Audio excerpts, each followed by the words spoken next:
Everyone, देखिए इतिहास के उस क्रम में आज का जो टॉपिक है आपका मौर्य वंश। हमने आपको पिछली वीडियो में हमने आपको पढ़ाया प्राचीन भारत का इतिहास में जैन धर्म, बौद्ध धर्म, वैदिक सभ्यता, आपका संगम काल, महाजनपद, तो ये सारे टॉपिक आपको कवर कर दिया गया है। और आज है आपका मौर्य वंश। तो मौर्य वंश से जितने क्वेश्चन बनते हैं आपके एग्जाम में या फिर जितने एग्जाम में पूछे गए हैं, ये जो प्रीवियस ईयर है जितने आपके एग्जाम में पूछे गए हैं वो सारे क्वेश्चन ले लिए गए हैं मौर्य वंश के। तो चलिए स्टार्ट करते हैं वीडियो को और देखते हैं मौर्य वंश के 30 क्वेश्चन। और इसमें अगर आप मौर्य वंश कभी नहीं भी पढ़े हैं तो लगभग हमने आधा मौर्य वंश खत्म ही कर देंगे।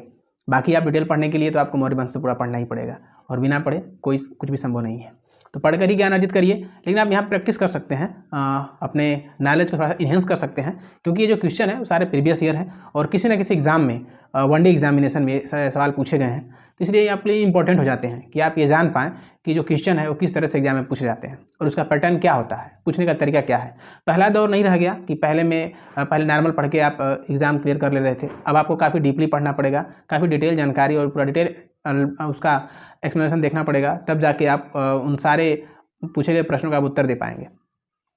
ठीक है, तो चलिए स्टार्ट करते हैं और देखते हैं आज का जो पहला प्रश्न है। देखेंगे कि मौर्य साम्राज्य की स्थापना किसने की थी।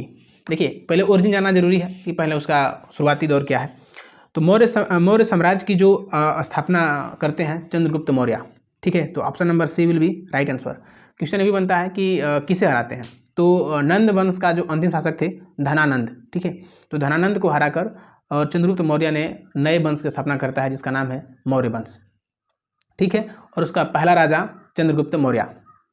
और ये किनकी सहायता से हराते हैं, तो इनके गुरु थे चाणक्य। चाणक्य की मदद से उन्होंने धनानंद को हराते हैं और अपना राज्य स्थापित करते हैं। तो पहला क्वेश्चन देखें। तो सेकंड नंबर है कि जो चाणक्य का मूल नाम क्या था। चाणक्य कौन थे? चंद्रगुप्त मौर्य के शिष्य मतलब गुरु थे। ठीक है, मौर्य क्या था? उनका शिष्य था। चंद्रगुप्त मौर्य उनका शिष्य था, उनके गुरु थे चाणक्य। चाणक्य ने एक किताब लिखी जिसको बोलते हैं अर्थशास्त्र, जो एक राजनीतिक पे लिखी गई किताब है और कूटनीति पे लिखी गई किताब है। ठीक है, तो कोई कह रहा है कि जो चाणक्य हैं, सॉरी, किताब अर्थशास्त्र लिखी गई थी। ठीक है, किताब का नाम है अर्थशास्त्र। किताब का नाम है अर्थशास्त्र, जिन्होंने लिखा था कौटिल्य यानी चाणक्य ने। देखिए अगला सेकंड नंबर क्वेश्चन है कि चाणक्य का मूल नाम क्या था। चाणक्य का मूल नाम था आपका विष्णुगुप्त या फिर कौटिल्य, दोनों नाम है। विष्णुगुप्त या फिर कौटिल्य दोनों बोलते हैं। विष्णुगुप्त भी उनका नाम देखने को मिलता है और कौटिल्य भी उनका नाम देखने को मिलता है और उनका मूल नाम चाणक्य है। चाणक्य कहे गए क्योंकि उन्होंने एक नॉर्मल लड़के को एक राज्य सिंहासन तक पहुंचाया। ठीक है, क्योंकि मौर्य का कोई बैकग्राउंड जो है किसी राजशाही परिवार से नहीं था। एक ग्रामीण लड़का जिसने आगे चलकर एक नए राज्य एक नए वंश की स्थापना करता है। ठीक है, देखेंगे third number question. Third number आपका है कि चंद्रगुप्त मौर्य ने किस ग्रीक शासक को हराया था। चंद्रगुप्त मौर्य ने किस ग्रीक शासक को हराया था। तो हराया था आपका सेल्यूकस निकेटर को। सेल्यूकस निकेटर को हराया और उसे अफगानिस्तान, सिंध, पंजाब सब उससे मतलब उसको संधि में ले लिया था। ठीक है, और आगे चल के इसी की बेटी से शादी भी करता है। तो क्या हो गया कि चंद्रगुप्त मौर्य ने किस ग्रीक शासक को हराया था, तो सेल्यूकस निकेटर को हराया था। Seleucus Nicator. अब देखते हैं 4 नंबर क्वेश्चन आपका। मौर्य शासन की राजधानी कहाँ थी। मौर्य शासन की जो मौर्य काल की जो राजधानी मेन कहाँ थी, वो थी पाटलिपुत्र। पाटलिपुत्र थी मौर्य शासन की राजधानी। आप देखेंगे कि जो ये जो दौर चल रहा है, ये जो कालखंड चल रहा है मौर्य वंश का, इसमें देखेंगे कि जो मगध है, मगध सबसे समृद्धशाली राज्य है यहाँ, क्योंकि ये द्वाब क्षेत्र जहाँ दो नदियाँ होती हैं। देखेंगे एक तरफ से आती है कोसी नदी और एक तरफ से गंगा नदी, तो दोनों के बीच में है ये आपका देखेंगे पाटलिपुत्रा शहर, मगध साम्राज्य, और काफ़ी प्रफुल्लित है क्योंकि यहाँ की जो मिट्टी उपजाऊ थी उस जमाने में। आज खैर आज तो इतनी बाढ़ और इतनी जलमग्न हो जा रही है कि सब तबाही है, लेकिन उस दौर में उतनी व्यवस्था थी। आज की जो गवर्नमेंट है आप समझ सकते हैं कि व्यवस्था क्या है, लेकिन उस दौर में जो थी ये सबसे समृद्धशाली साम्राज्य हुआ करता था मगध साम्राज्य, और जिसका राजा बना था चंद्रगुप्त मौर्य। अब देखेंगे 5वां क्वेश्चन है आपका। अशोक किस धर्म से प्रभावित होकर बौद्ध धर्म में परिवर्तित कर लिया। देखिए ये उसके प्रश्न में उसका आंसर है, अशोक किस धर्म से प्रभावित होकर बौद्ध धर्म में परिवर्तित हुआ।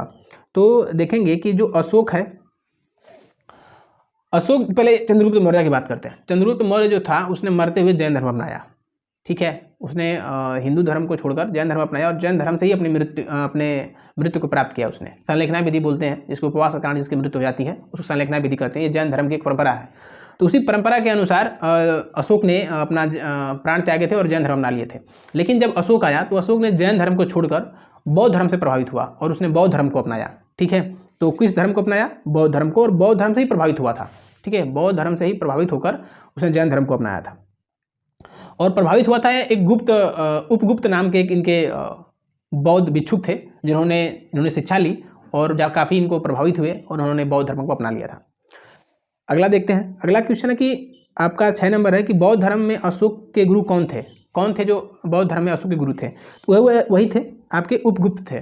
ठीक है, उपगुप्त थे ही जिन्होंने बौद्ध धर्म की शिक्षा दी थी अशोक को, और अशोक ने प्रभावित होकर जैन धर्म छोड़े और उन्होंने अपना लिया बौद्ध धर्म को।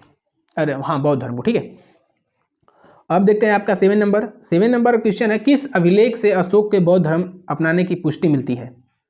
किस अभिलेख से अशोक के बौद्ध धर्म अपनाने की पुष्टि मिलती है? ठीक है, तो यह है आपका रश्मदेही अभिलेख। रश्मदेही अभिलेख से पता चलता है कि अशोक ने क्या किया था? बौद्ध धर्म से जैन धर्म से बौद्ध धर्म अपना लिए थे, मतलब अपने धर्म जो है अपने परिवर्तन कर लिए थे। तो ये पता चलता है आपका रश्मदेही अभिलेख से पता चलता है कि उन्होंने अपने धर्म को परिवर्तन कर लिया था। आपका 8 नंबर क्वेश्चन है कि मौर्य प्रशासन में समहर्ता का क्या कार्य था? जो समहर्ता था वो क्या करता था? जो समहर्ता था वो क्या करता था? कलेक्ट करता था राजस्व को। ठीक है, राजस्व संग्रह करता था। जो धन संचय का जो कार्य था उसको बोलते थे समहर्ता। ठीक है, तो option number A will be right answer. अब आगे देखते हैं। आपका 9 नंबर क्वेश्चन है। 9 नंबर है कि चंद्रगुप्त मौर्य की मृत्यु कैसे हुई थी? चंद्रगुप्त आपको अभी बताया कि इन्होंने अंत में जाते जाते इन्होंने जैन धर्म अपनाया और जैन धर्म में एक संलेखना विधि होती है, उस संलेखना विधि के थ्रू अपने क्या किए थे? प्राण को त्याग दिए थे। तो क्या लेकर? संन्यास लेकर। ठीक है, तो option number C will be right answer. संन्यास ले लिए थे और जाकर श्रवण बेगोला में उन्होंने उपवास रखा और उसी उपवास के कारण इनकी मृत्यु होती है और ये अपना इस मृत्युलोक से चले जाते हैं। अब देखते हैं आपका 10 नंबर क्वेश्चन है। 10 नंबर आपका क्वेश्चन है कि मौर्य काल में राजस्व व्यवस्था की देखरेख कौन करता था? जो मौर्य काल में राजस्व व्यवस्था की देखरेख करता था उसको बोलते हैं समहर्ता ही था, जिन्होंने मौर्य काल में राजस्व कलेक्ट करता था। राजस्व जो भी, देखिए कोई भी राज्य वंश है, कोई भी आपका साम्राज्य है, कोई भी राज्य है, उसको चलने के लिए धन चाहिए। और धन कहाँ से आएगा? धन आएगा लोगों के द्वारा ही, टैक्स के रूप में। तो जो टैक्स को जो कलेक्ट करता था ना, उसी को बोलते थे समहर्ता। ठीक है, आज भी हो रहा है, आज भी टैक्स कलेक्ट किया जाता है। आज भी आधुनिकरण दुनिया, हम लोग जो भी वस्तुएं पैकेजिंग पर खरीद रहे हैं सब पे टैक्स है। यहाँ तक कि आप किताब शिक्षा में भी टैक्स हो गया है।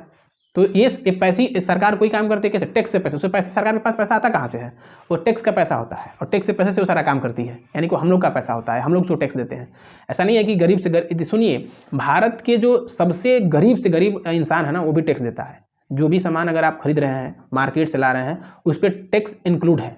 अगर टैक्स फ्री कर दिया तो सामान बहुत सस्ता हो जाएगा, लेकिन सरकार को टैक्स चाहिए, इसलिए सामान महंगे मिलते हैं। और ये कोई नहीं कहे कि हम टैक्स पे नहीं करते हैं, जैसे जो स्लैब है टैक्स वाला और उस हम स्लैब में नहीं आते हैं, तो ऐसा नहीं है कि आप टैक्स पे नहीं कर रहे हैं, आप टैक्स पे कर रहे हैं, क्योंकि सब कुछ तो आपके घर में उत्पाद तो हो ही नहीं रहा है कि आपके सब कुछ घर में ही खेतों में ही हो जा रहा है। हमें तो जाना पड़ रहा है मार्केट सामान खरीदना पड़ रहा है, तो आप भी टैक्स दे रहे हैं। तो उस टैक्स कलेक्टर अधिकारी को बोला करते थे समहर्ता। ठीक है, ये किसकी बात कर रहे हैं हम लोग? मौर्य काल की। अगला है आपका 11 नंबर क्वेश्चन, और 11 नंबर आपका है कि कौटिल्य द्वारा लिखित प्रसिद्ध ग्रंथ कौन सा है? कौटिल्य कौन था? कौटिल्य था चाणक्य के गुरु, कौटिल्य थे चंद्रगुप्त मौर्य के गुरु, जिनका नाम क्या था? चाणक्य था। तो कह रहा है कि कौटिल्य द्वारा लिखित पुस्तक क्या है? अर्थशास्त्र है। अर्थशास्त्र है, जो एक अर्थशास्त्र का मतलब नहीं है कि इसमें अर्थव्यवस्था के बारे में बताई गई है। ये एक राजनीतिक किताब है। ठीक है, एक राजनैतिक किताब है जो राज्य की कूटनीतियों के बारे में बताई गई है। तो अर्थशास्त्र कौन है? कौटिल्य या फिर चाणक्य। ठीक है, अब देखेंगे 12 नंबर क्वेश्चन। 12 नंबर आपका है, चंद्रगुप्त मौर्य ने अंतिम समय कहाँ बिताया था? जो चंद्रगुप्त मौर्य ने अंतिम समय कहाँ बिताया था? हमने बताया कि चंद्रगुप्त मौर्य ने मरते समय उन्होंने उपवास ले लिया था, जो जैन धर्म की संलेखना विधि है, और संलेखना विधि के उसी विधि के द्वारा अपने प्राण को त्यागे थे। तो ये था आपका श्रवण बेगोला। तो श्रवण बेगोला में उन्होंने जाकर उपवास लिया और उपवास के थ्रू इनकी मृत्यु हो जाती है। और ठीक है, तो वो जगह थी श्रवण बेगोला। अब आपको देखते हैं 13 नंबर क्वेश्चन। 13 नंबर क्वेश्चन है कि सेलुकस निकेटर के साथ चंद्रगुप्त मौर्य की संधि के अनुसार उसे क्या मिला था। जो सेलुकस को जो हराए थे चंद्रगुप्त मौर्य ने, एक ऐसा शासक जिसने अभी जो जन्म से कभी राज्य नहीं देखा, जो कैसे चलाया जाता है, लेकिन एक अच्छे गुरु और एक अच्छे नीति उपासक के पास गया, मिला उनको, ऐसा गुरु मिला उनको। एक क्या बोलते हैं जो संपूर्ण भारत आज देखते हैं ना कि हम बोलते हैं अखंड भारत। अखंड भारत की संरचना किसने की थी, किसने थी पहले? ये चाणक्य ने अखंड भारत की जो संरचना देखी थी चाणक्य ने, पूरा किया चंद्रगुप्त मौर्य ने, लेकिन सबसे विस्तृत किया था अशोक ने। तो देखेंगे कि जो अखंड भारत जहाँ बोलते हैं ना, तो ये मौर्य वंश की देन है।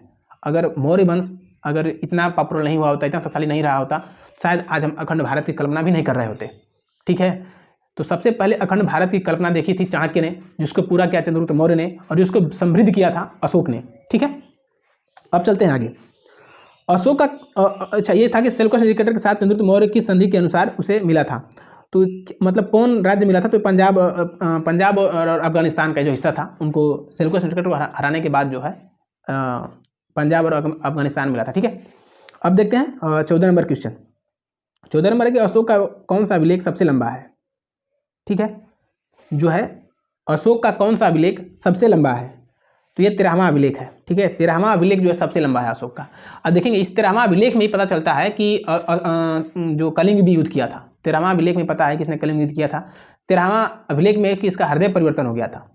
ठीक है, क्योंकि आपको पता है कि जब कलिंग युद्ध किया था 261 ईसा पूर्व में, तो उसने वहाँ पे हथियार मतलब छोड़ दिया, रख दिया था कि मैं अब युद्ध नहीं करूँगा। लेकिन उसके पोस्टर जगह जगह लगवाया, हर एक अपने राज्य के कोने कोने तक लगवाया कि मैंने इतना बड़ा नरसंहार किया हूँ और मैं अब युद्ध को मैं छोड़ रहा हूँ। ठीक है, तो क्या था सबसे बड़ा अभिलेख कौन सा है? 13वां अभिलेख। तो option number D will be right answer. ठीक, अब देखते हैं आपका 15 नंबर क्वेश्चन। 15 नंबर आपका है कि मौर्य शासन में महापात्र कौन थे। जो मौर्य शासन में महापात्र कौन थे? ये धार्मिक कार्यों का अधिकारी था महापात्र। ठीक है, महापात्र नहीं है, महापात्र एक बर्तन हो जाता है ना, महामात्र है, महापात्र था, आई डोंट नो कि। ठीक है, महापात्र था। महापात्र जो है क्या थे? धार्मिक कार्यों के अधिकारी थे। जो धार्मिक अनुष्ठान हुआ करते थे, जो धार्मिक कार्य हुआ करते थे, उनके अधिकारियों को बोलते थे महापात्र। ठीक है, तो बी नंबर राइट आंसर हो जाएगा। देखेंगे 16 नंबर है आपका, चंद्रगुप्त मौर्य का संबंध किस वंश से था। तो जरूरी चंद्रगुप्त मौर्य ने एक नया वंश का स्थापना किया था, किस? मौर्य वंश का। तो option number B will be right answer. किस वंश को हराया था? ये भी क्वेश्चन आया हुआ है। तो नंद वंश को। नंद वंश का कौन रहा था? धनानंद। ठीक है, धनानंद। ठीक है, थोड़ा सा लिखने में प्रॉब्लम है, तो धनानंद। ठीक है, अब आगे देख लेते हैं आपका 17 नंबर क्वेश्चन। 17 नंबर की बिंदुसार को किस नाम से जाना जाता है। बिंदुसार को किस नाम से जाता है? तो अमित्रघात। ठीक है, option number A will be right answer. जो कह रहा है कि बिंदुसार को किस नाम से जाना जाता है, तो अमित्रघात के नाम से जाना जाता है। अमित्रघात का जो मतलब होता है शत्रु का नाश करने वाला, शत्रु का समूल विनाशक, तो उसको बोलते हैं अमित्रघात। ठीक है, अमित्रघात मतलब जो दोस्ती से गद्दारी करता हो, ऐसा इसे कुछ सेंस नहीं है। अमित्रघात ये भी क्वेश्चन आया हुआ है कि अमित्रघात का मतलब होता है जो दुश्मनों का समूल नाश करता हो। ठीक है, तो उसको बोलते हैं अमित्रघात। तो बिंदुसार का नाम था अमित्रघात। 18 नंबर देखेंगे क्वेश्चन, अशोक के शिलालेख किस भाषा में लिखे गए। देखिए, अशोक के जो शिलालेख हैं वो खरोष्टी भाषा में भी लिखे गए हैं, ब्राह्मी भाषा में भी लिखे गए हैं। तो बहुत सारी लिपियाँ रही हैं लिखने के, लेकिन वो लिपि रही है। ठीक है, खरोष्टी लिपि, ब्राह्मी लिपि। लेकिन बोला कि अशोक के शिलालेख किस भाषा में लिखे गए थे। तो ये है आपके प्राकृत भाषा में। ठीक है, तो option number B will be right answer. प्राकृत भाषा में लिखे गए थे अशोक के शिलालेख। लेकिन जो लिपियाँ हैं वो कई लिपियाँ हैं, खरोष्टी लिपि है, ब्राह्मी लिपि है, तो लिपियाँ कहीं थी। ठीक है, अब देखेंगे 19 नंबर प्रश्न आपका। 19 नंबर है आपका कि अशोक ने कौन सा धर्म प्रचारक श्रीलंका भेजा था। अशोक ने कौन सा धर्म प्रचारक श्रीलंका भेजा था। तो इनके पुत्री थी संघमित्रा और पुत्र थे इनके महेंद्र। तो इन दोनों को श्रीलंका भेजे और उन्होंने बोला कि जाइए आप जैन धर्म का प्रचार करिए। तो जैन धर्म के प्रचार के लिए दो लोग भेजा था, अपने पुत्री और पुत्र को। पुत्र का नाम था महेंद्र और पुत्री का नाम था संघमित्रा। ठीक है, तो इन दोनों को भेजे थे। तो option number C will be right answer. ठीक है, क्योंकि आपका दोनों आंसर हो जाएगा। देखेंगे 20 नंबर है, अशोक के शिलालेखों को सर्वप्रथम किसने पढ़ा। तो जेम्स प्रिसेप ने पढ़ा था। तो option number A will be right answer. ठीक है, अशोक के शिलालेखों को सर्वप्रथम किसने पढ़ा था। तो जेम्स प्रिसेप ने पढ़े थे। तो option number A will be right answer. अब देखेंगे 21 नंबर क्वेश्चन है, किस मौर्य सम्राट को यूनानी लेखकों ने अमित्रघात कहा था? किस मौर्य सम्राट को यूनानियों ने अमित्रघात कहा? तो अमित्रघात कहा था बिंदुसार को, जिनको माना गया कि इनके समूल जो है समूल दुश्मन विनाशक, मतलब शत्रु विनाशक उनको बोला गया। अब आगे देखेंगे 22 नंबर क्वेश्चन कि अशोक का शेर कहाँ से लिया गया है? ठीक है, अशोक का जो शेर कहाँ से लिया गया है? तो ये लिया गया है आपका, अशोक का शेर चिन्ह कहाँ से लिया गया है? तो ये लिया गया है आपका मथुरा। ठीक है, आई डोंट नो, आप इसको थोड़े से है सारनाथ से लिया गया था या फिर मथुरा से लिया गया था, थोड़ा सा कन्फ्यूजन है मैं। ठीक है, तो इस प्रश्न को यहीं पेंडिंग कर देते हैं। आप बताइए इसका आंसर क्या है? देखेंगे 23 नंबर, किस अभिलेख में अशोक को देव नाम प्रिय कहा गया? किस अभिलेख में अशोक को देव नाम प्रिय कहा गया? ठीक है, तो मस्की अभिलेख है, तो option number B will be right answer. ठीक है, मस्की अभिलेख में जो है आपको अशोक को बोला गया देव नाम प्रिय, क्योंकि ये जो अभिलेख है इसी काफ़ी बड़ा अभिलेख के लिस्ट में भी आता है, मस्की अभिलेख। ठीक है, आगे देखते हैं आपका 15 नंबर, 24 नंबर, किस अभिलेख से अशोक के नाम की पुष्टि होती है? तो अच्छा ये भी है कि किस अभिलेख में अशोक को नाम की पुष्टि होती है कि उसका नाम अशोक था। सबसे मोस्ट इंपॉर्टेंट ये भी है कि इसका नाम तो बहुत सारे मिलते हैं, तो मस्की अभिलेख में ही जो है इसका अशोक का नाम अशोक है। ठीक है, मस्की अभिलेख में ही अशोक का नाम अशोक की चर्चा है। अब देखेंगे आपका 25 नंबर है कि धम्म महापात्र का मुख्य कार्य क्या था? धम्म महामात्र का मुख्य कार्य क्या था? धार्मिक कार्यों का निरीक्षण। ठीक है, option number B will be right answer. धार्मिक कार्यों का निरीक्षण जो है यही धम्म महापात्र का काम था।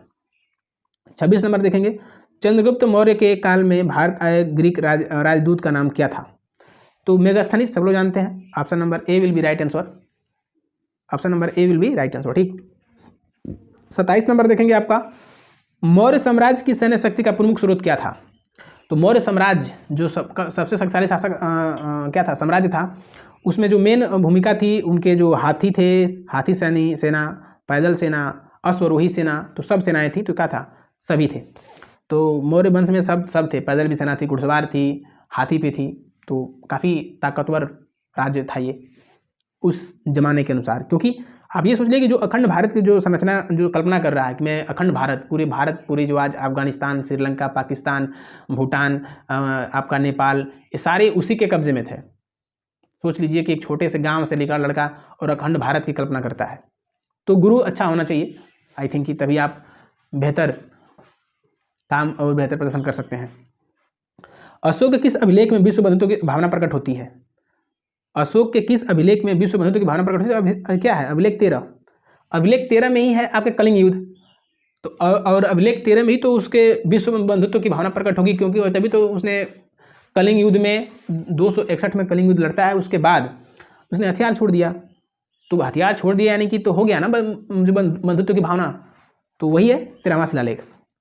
अशोक की शिलालेख में कलिंग युद्ध का उल्लेख है, तो आपका 13वां ही होगा, option number A will be right answer. क्योंकि 13वें अभिलेख में एक कलिंग युद्ध हुआ था और उसने हथियार छोड़े थे, तो उसने सबसे प्रिय दर्शी भी उसको नाम दिया गया। ठीक है, और उसने बंधुत्व की भावना भी विश्व में फैलाई। अंतिम क्वेश्चन है आपका मौर्य वंश का। देखेंगे कि मौर्य वंश का अंतिम शासक कौन था? मौर्य वंश का अंतिम शासक था आपका Brihadratha. Option number B will be right answer. तो बृहद्रथ था और इसको पुष्यमित्र शुंगा ने इसकी हत्या कर देता है, और हत्या करने के बाद एक नया शुंग वंश की स्थापना करता है पुष्यमित्र शुंगा। तो बृहद्रथ की हत्या कौन करता है? पुष्यमित्र शुंगा। और पुष्यमित्र शुंगा था क्या? बृहद्रथ का सेनापति था। ठीक है, उसने इसने लड़ने की बात कही, तो बृहद्रथ ने कहा कि नहीं, मैं युद्ध की नीति के विरुद्ध हूँ। तो इसने गर्दन मतलब तलवार उठाई और उसकी गर्दन काट दी, और वह नए राज्य वंश की स्थापना करता है जिसका नाम होता है शुंग वंश, और उसका संस्थापक होता है पुष्यमित्र शुंगा। तो इस तरह से हमने देखे मौर्य वंश के 30 क्वेश्चन, थोड़े से संक्षेप में थे। मौर्य वंश बहुत बड़ा है, जबकि इसका भी वीडियो आएगी, धीरे धीरे प्रयास किया जा रहा है। हम भी इतिहास के कालखंडों को पढ़ रहे हैं, समझ रहे हैं और समझने की कोशिश कर रहे हैं। तो थैंक्स फॉर वॉचिंग पर वीडियो, मिलेंगे अपने अगले वीडियो में, तब तक देखते रहिए हमारा चैनल।